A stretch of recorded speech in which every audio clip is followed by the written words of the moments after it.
안녕하세요. 오늘도 하나님께서 주시는 은혜와 기쁨이 넘치는 하루가 되시기를 축복합니다. 다 같이 찬송가 348장 1절을 함께 찬양하시겠습니다.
오늘 하나님께서 우리에게 주시는 말씀은 에베소서 6장 11절의 말씀입니다. 마귀의 간계를 능히 대적하기 위하여 하나님의 전신갑주를 입으라. 영적 전쟁 그 세 번째 시간입니다.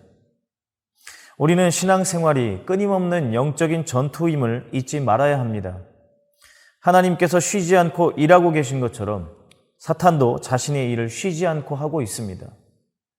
그것은 하나님의 교회를 공격하여 무너뜨리고 목회자들과 성도들을 시험에 빠뜨리는 것입니다. 지금 이 순간에도 수많은 교회들이 사탄의 공격으로 분쟁하고 있고 그곳에서 많은 성도들이 고통받고 있습니다. 그 결과가 심지어 교회가 쪼개지고 세상 법정 다툼을 하며 그로 인해 많은 사람들이 교회를 등지고 떠나게 되는 일까지 있다는 것을 잘 알고 계실 것입니다.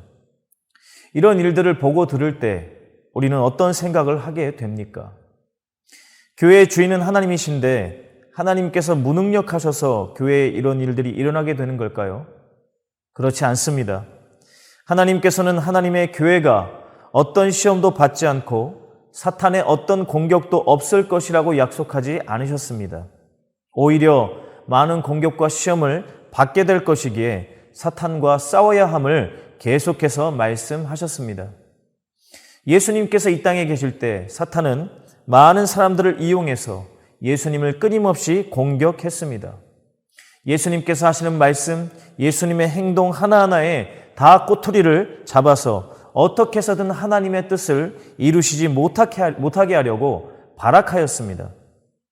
예수님께서는 그 공격에 대해서 그냥 침묵하시거나 회피하지 않으시고 하나님의 말씀과 성령의 능력으로 그들과 싸우셨습니다. 때로는 독설처럼 느껴지는 말씀을 하시면서 그들의 악함과 실체를 분명하게 드러내시고 단호하게 물리치셨습니다. 그 싸움은 사도들에게도 있었으며 지금 우리에게도 같은 싸움이 있습니다. 이 전쟁은 승자와 패자가 분명하게 갈립니다. 준비되어 있지 않으면 질 수 있습니다. 이스라엘 백성들이 하나님을 온전히 의지하였을 때는 모든 전쟁에서 승리하였지만 그들이 무참히 깨진 전투도 적지 않습니다. 그리고 그 결과는 매우 참혹했습니다. 오늘 본문의 말씀은 우리의 적이 사탄인 것과 사탄이 우리를 공격할 때 어떤 방법으로 공격하는지를 가르쳐주고 있습니다. 20세기 설교자들 가운데 가장 존경받는 목회자이자 신학자인 마틴 로이드 존스 목사님은 그의 에베소서 강의에서 다음과 같이 말씀하고 있습니다.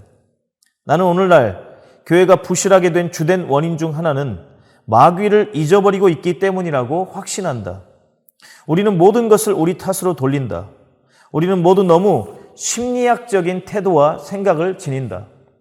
우리는 이 객관적인 사실, 마귀, 적, 참소자의 존재, 실존, 그리고 그의 불화살을 알지 못한다. 로이드 존스 목사님의 지적과 같이 오늘날의 교회와 성도들에게 마귀라는 존재가 점점 희미해져 가고 있습니다.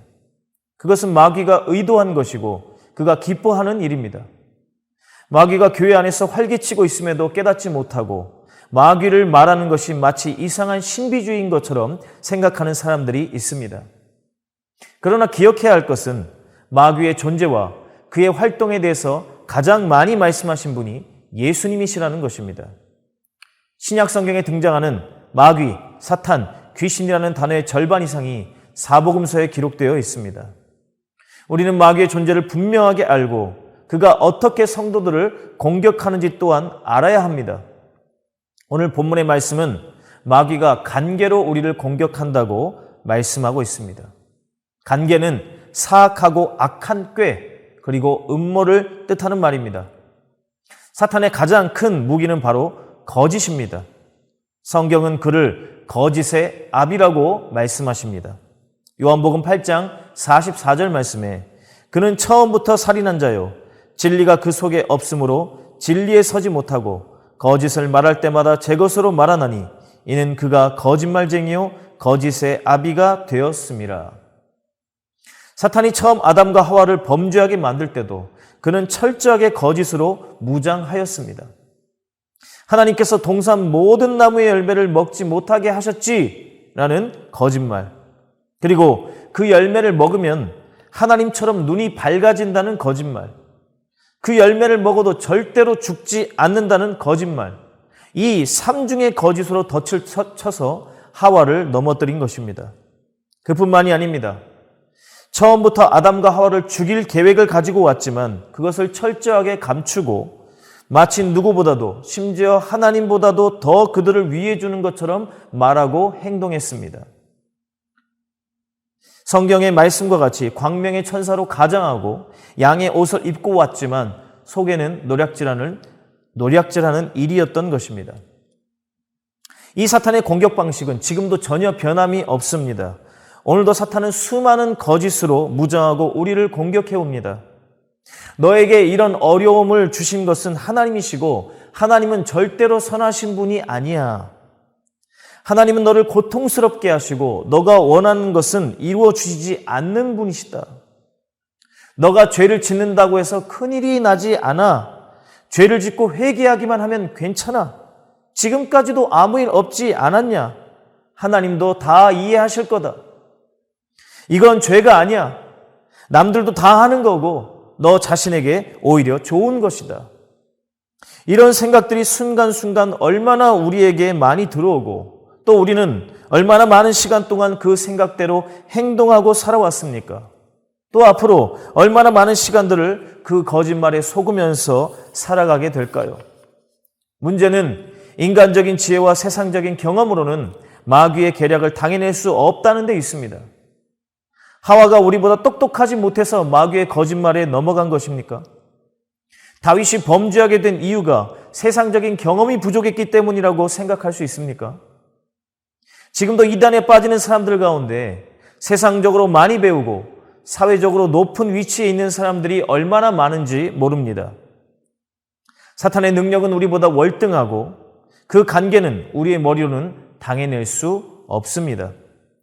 그 악한 꾀를 물리치는 방법은 오직 하나님의 전신갑주를 입는 것입니다.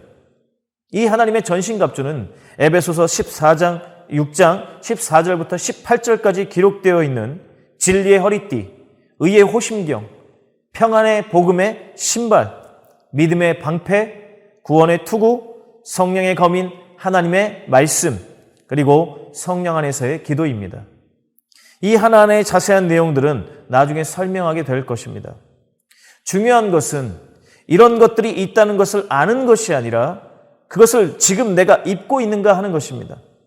그것들이 무엇인지를 잘 알고 있어도 지금 내 손에 무기가 없고 나를 보호할 수 있는 방어구가 전혀 없다면 전쟁에서는 죽은 목숨입니다. 그래서 본문의 말씀에서는 두 번에 걸쳐서 하나님의 전신갑주를 입을 것을 강조하고 있습니다. 오늘 읽은 11절에서는 전신갑주를 입으라고 말씀하고 있고, 뒤에 나오는 13절에서는 전신갑주를 취하라는 좀 더 적극적인 단어를 사용하고 있습니다. 반드시 하나님의 능력을 힘입어야만 이 싸움에서 이길 수 있습니다. 이 전신갑주는 하나님이 주시는 것이지만 그것을 입어야 할 책임은 우리 자신에게 있음을 성경은 강조하고 있습니다. 나는 지금 하나님의 전신갑주를 입고 있습니까? 내 손에는 성령의 검인 하나님의 말씀이 들려 있습니까? 만약 그렇다면 우리는 능히 마귀의 간계를 대적할 수 있습니다. 겨우겨우 목숨만 유지하는 것이 아니라 아무리 강력한 공격도 거뜬히 이겨내고 굳건하게 설 수 있다고 말씀하고 있습니다. 오늘도 하나님의 전신갑주로 무장하여 승리하는 성도님들이 되시기를 축복합니다. 말씀을 마치시고 함께 기도하실 때 두 가지의 기도 제목을 가지고 기도하시겠습니다. 첫 번째로 마귀의 간계를 깨닫는 지혜를 주시고 하나님의 전신갑주를 입게 하소서. 두 번째로 담임 목사님을 비롯하여 목회자들과 장로님들이 영적으로 항상 깨어있게 하시며 사탄의 공격으로부터 보호하여 주시옵소서. 함께 기도하시겠습니다. 하나님 아버지, 오늘도 우리가 영적인 전쟁 가운데 있음을 깨닫게 하시고 사탄과 어떻게 싸워야 할지 알게 하여 주심을 감사드립니다. 지금도 우리를 공격하는 사탄의 존재를 분명하게 인식하고 그의 간계를 깨닫게 하시며 하나님의 전신갑주를 입어 영적 전쟁에서 승리하게 하여 주시옵소서. 우리 구주 예수 그리스도의 이름으로 기도합니다. 아멘.